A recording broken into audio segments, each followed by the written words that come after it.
Ya, ya.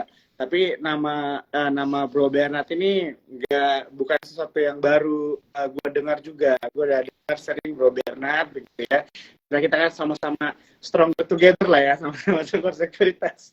Begitu ya. Pokoknya kalau mau dapat insight yang lebih fokus daripada Ya. lama-lama buka akun support harus Surabaya perusahaan gitu ya.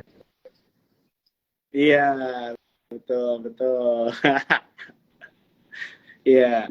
Oke, Gimana tuh? ini mungkin sebentar ya, Bro ya, ini kayaknya agak sedikit terputus-putus nih koneksinya, coba. Halo, suaranya udah jelas ya? Jelas, jelas, jelas. Jelas ya? Oke, Jelas, jelas. oke, aman ya. Jadi supaya nanti pembicaraan kita nih pasti aku yakin banget banyak banget teman-teman cuan troopersnya excited banget begitu ya untuk bisa menyaksikan dan mungkin bertanya langsung begitu ya dengan Bro Bernard dan juga Bro Daniel nih begitu kan tentang view-nya tentang call gitu ya, tentang batu bara. Tapi mungkin kita nggak langsung harus masuk ke call juga begitu ya. Kita bisa mungkin tanya dulu mungkin dari nanti kita obrolin dari sisi market gitu ya. Secara market kan memang sekarang kelihatannya agak pesimis ya begitu kan. Transaksi tidak terlalu besar dan sebagainya. Mungkin nanti kan bisa ya kita ngobrol-ngobrol bagaimana view-nya begitu kan. Dan juga nanti kita akan diskusi tentang mungkin sektor-sektornya juga ya, mana yang menarik begitu kan. Dan nanti kita masuk juga nih ke topiknya membahas tentang batu bara begitu ya. Karena memang menurut aku nih judulnya cukup menarik begitu ya bro ya. Kalau misalnya kita lihat batu bara selama ini kan memang harganya turun terus gitu ya dari tahun 2022 sampai sekarang, tapi di pekan ini ada sedikit lonjakan gitu kan. Nah, dan masuklah ke judul kita nih, itu apakah lonjakan ini technical Betul, rebound atau solid reversal begitu ya. Oke, coba betul, betul. ya kita coba invite Daniel dulu ya. Sebentar.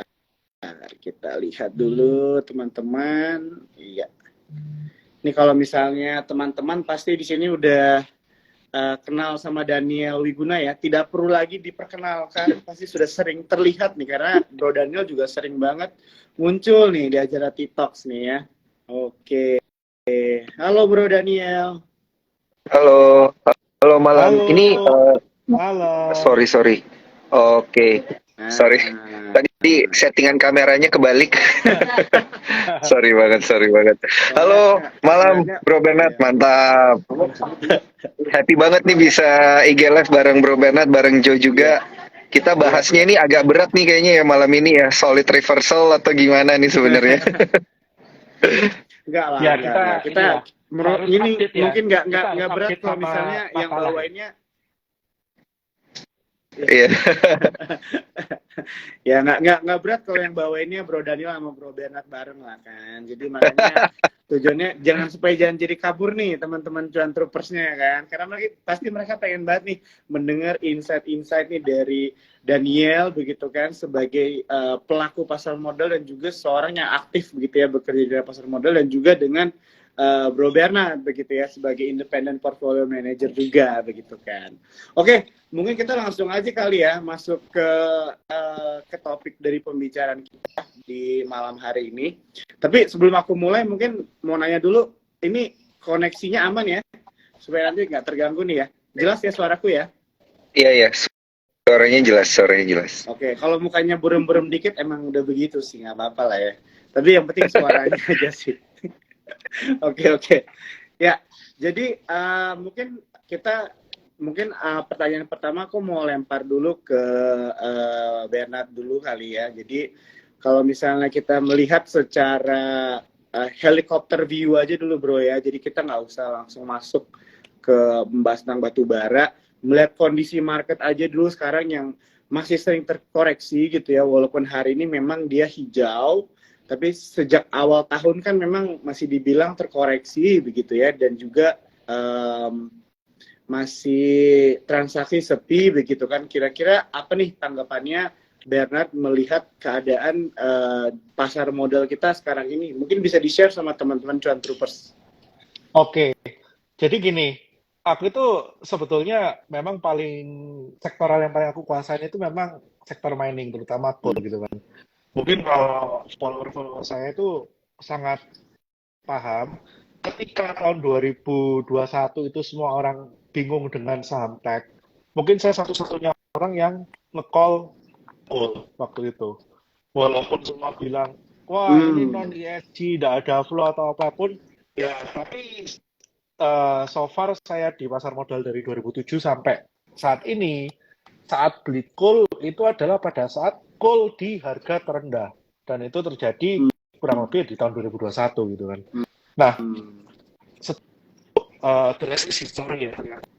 Kita dipicu oleh hal yang kita lakukan juga. Salah satunya memang ada under investment di coal, dan yang kedua memang ada trigger dari perang, sehingga semua harga energi berterbangan termasuk coal sampai peaknya dari 150, dan beberapa company memiliki average selling price bahkan di atas harga 200 gitu kan, terutama untuk tambang-tambang batu bara yang berkalori tinggi. Long story short, sejak awal tahun dari 450 itu ternyata pecah begitu cepat menjadi terendahnya menyentuh di 150-an di investornya. Nah, salah satu triggernya kenapa? Itu di awal tahun kalau cuan troopers semua ingat, ada kasusnya Andani dari India itu, ada skandal dari multi dari salah satu akibat dari skandal itu sayangnya Andani ini punya stok batu bara itu banyak. Dia punya tambang batu bara itu banyak. Salah satunya di Australia. Dan ketika terjadi skandal itu, mereka melakukan fire sale. Mereka jual murah coal-nya mereka. Itu saat pertama kali coal very bearish pecah dari 300 langsung ke 200 itu just click of the thumb gitu ya. Jadi sangat singkat banget, orang ke-trigger semua melihat ini benar-benar supply-nya tiba-tiba tumpah dengan harga di obdal kalori tinggi sehingga harga coal terkoreksi begitu dalam. Nah, hingga akhirnya coal menyentuh 160 dan baru kemarin, kita boleh bilang 2 minggu kemarin lah ya, coal-nya rebound kenceng hingga Newcastle balik di harga 200. Nah, kembali ke top. Nah, kita harus tahu salah satu trigger dari coal untuk rebound ini tentunya juga ada rebound dari oil.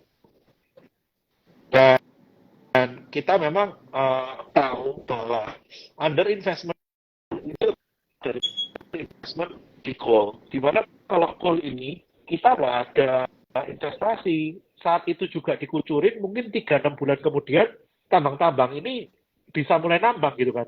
Hanya cuma masalah apa yang suplai alat berat, mereka tinggal gali, crusher jual. Beda halnya dengan bumi, di mana minyak bumi ini kita udah 5 tahun tidak ada eksplorasi, apalagi eksploitasi baru gitu kan. Dan dari skema net zero carbon yang di 2050 bahkan dengan skenario yang paling lambat peralihannya menuju net zero carbon, investment di oil sektor ini sangat jauh di bawah dari skenario yang paling minimum untuk peralihannya gitu kan. Jadi memang sektor energi ini kemungkinan besar tidak akan kembali seperti katakanlah 3-4 tahun yang lalu di mana coal sampai harga 50 atau oil sampai di bawah 60, itu mungkin udah nggak akan terjadi lagi. Karena di sini ada satu demand baru, dan di sini demand ini nggak bisa dipenuhi dengan supply yang ada sekarang. Jadi kalau menurut saya, yes, koreksi kemarin sebetulnya kita expected. Coal 450 kita semua tahu itu tidak akan sustain. Dan saya sendiri sejak bulan 9-10 2022, saya udah predict bottom bulan 3. Dan di bulan 3, memang saya predict di sekitar 200, message dan akhirnya juga kembali stabil di level 200. Jadi kalau view saya sendiri ya, coal ini akan berada di level 200 sampai 250 untuk Newcastle. Ini adalah the new equilibrium untuk harga coal saat ini. Jadi menurut pandangan saya sih seperti itu. Oke. Jadi kalau misalnya dari view-nya Berna tadi, kalau misalnya dari yang aku tangkap begitu ya. Jadi expected begitu ya, maksudnya di harga call sekarang dan masih bisa dibilang juga ini akan memiliki prospek yang menarik begitu ya bro ya. Walaupun memang ada tantangan tadi, Betul. apa ya?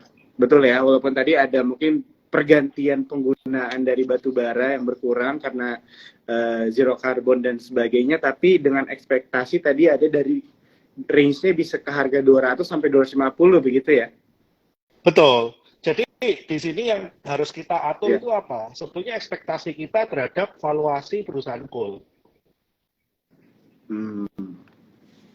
Jadi kan gini, masalahnya orang itu kan selalu melihat rasio seperti PE hanya dari masa lalu, hanya dari data yang udah ada. Oh, ITMG EPS-nya 16.000, harga 40.000, PE-nya 2,5. Tapi mereka tidak pernah melakukan forward looking untuk PE ini sendiri. Oke, EPS 16.000 itu average selling price coal-nya berapa? 200 lebih. Oke, berarti kalau dengan coal normalized di Newcastle 250, berarti kan ASP-nya ITMG tidak akan di 200 lebih lagi kan. Waktu Newcastle-nya di harga 400. Mungkin average selling price dari ITMG sekitar 160, 165. Berarti apa? Artinya EPS 16.000 di tahun 2022 kemungkinan tidak akan terulang. Nah, ini yang perlu kita tahu. Kita harus forward looking PE. Kita pasti data masa depan apa yang sudah terjadi sekarang. Nah, kalau kita udah bisa forecasting, harusnya teman-teman tahu mana saham batu bara yang naik, atau kalau masih mahal, teman-teman tahu level harga berapa sih batu bara ini kayak di collect. Saya sendiri sih merasa batu bara ini menarik karena level 50 harga batu bara itu jauh. Dan ini adalah level di mana mereka akan konsisten nanti saja, dan kalau kita dapat valuasi yang tepat, at least kita bisa bidding yang lumayan seperti itu, asal di valuasi yang tepat. Ya. Oke, mungkin untuk Bernard ini ada beberapa komentar dari teman-teman Cuan Troopers, katanya suaranya agak terputus-putus ya kok ya. Oke. Mungkin dari koneksinya. Tapi tadi aku dapat gitu ya, poin-poin yang tadi Ko Bernard sudah mention itu adalah salah satunya penting juga nih buat teman-teman Cuan Troopers gitu ya, apalagi yang mungkin baru-baru belajar juga nih kok ya tentang menganalisa bagaimana melihat industri batu bara begitu kan. Salah satunya adalah tadi dari valuasinya juga ya harus diperhatikan begitu ya. Walaupun dengan harganya yang sempat turun, habis itu sekarang ada sepertinya potensi technical rebound begitu kan. Dan juga tadi poin pentingnya juga adalah yang aku dengar adalah Ko Bernard menganggap bahwa batu bara ini bisa dibilang cukup menarik begitu ya untuk kita perhatikan begitu kan. Mungkin kita lompat dulu nih ke Daniel begitu ya. Jadi kalau misalnya dari Daniel gimana nih kira-kira view-nya melihat